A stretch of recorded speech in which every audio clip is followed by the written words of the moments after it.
ഞാൻ പറഞ്ഞു, എൻ്റെ പിതാക്കന്മാരുടെ ദൈവമേ, കരുണാമയനായ കർത്താവേ, വചനത്താൽ അങ്ങ് സകലവും സൃഷ്ടിച്ചു.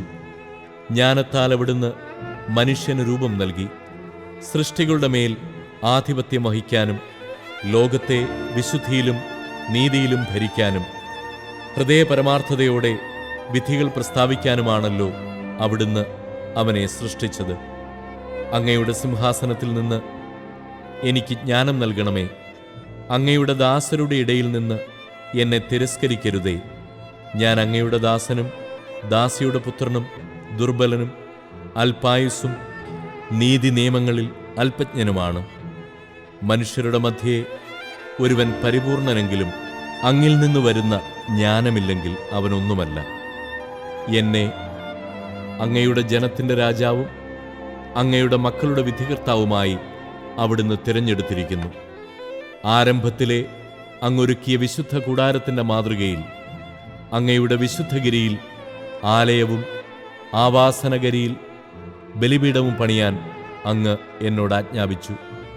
അങ്ങയുടെ പ്രവൃത്തികൾ അറിയുകയും ലോകസൃഷ്ടിയിൽ അങ്ങയോടൊത്ത് ഉണ്ടാവുകയും ചെയ്ത അങ്ങയ്ക്ക് പ്രസാദകരവും അങ്ങയുടെ നിയമമനുസരിച്ച് ശരിയുമായ കാര്യങ്ങൾ അറിയുന്ന ജ്ഞാനം അങ്ങയോടൊത്തു വാഴുന്നു.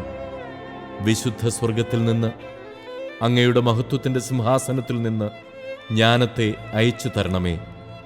അവൾ എന്നോടൊത്ത് വസിക്കുകയും അധ്വാനിക്കുകയും ചെയ്യട്ടെ. അങ്ങനെ അങ്ങയുടെ ഹിതം ഞാൻ മനസ്സിലാക്കട്ടെ. സകലതും അറിയുന്ന അവൾ എൻ്റെ പ്രവൃത്തികളിൽ എന്നെ ബുദ്ധിപൂർവം നയിക്കും. തൻ്റെ മഹത്വത്താൽ അവൾ എന്നെ പരിപാലിക്കും. അപ്പോൾ എൻ്റെ പ്രവൃത്തികൾ സ്വീകാര്യമാകും. അങ്ങയുടെ ജനത്തെ ഞാൻ നീതിപൂർവം വിധിക്കും. പിതാവിൻ്റെ സിംഹാസനത്തിന് ഞാൻ യോഗ്യനാകും. കാരണം ദൈവശാസനങ്ങൾ ആർക്ക് ഗ്രഹിക്കാനാകും? കർത്താവിൻ്റെ ഹിതം തിരിച്ചറിയാൻ ആർക്ക് കഴിയും? മർത്യരുടെ ആലോചന നിസ്സാരമാണ്. ഞങ്ങളുടെ പദ്ധതികൾ പരാജയപ്പെടാം. നശ്വര ശരീരം ആത്മാവിന് ദുർവഹമാണ്. ഈ കളിമൺ കൂടാരം ചിന്താശീലമുള്ള മനസ്സിനെ ഞെരുക്കുന്നു.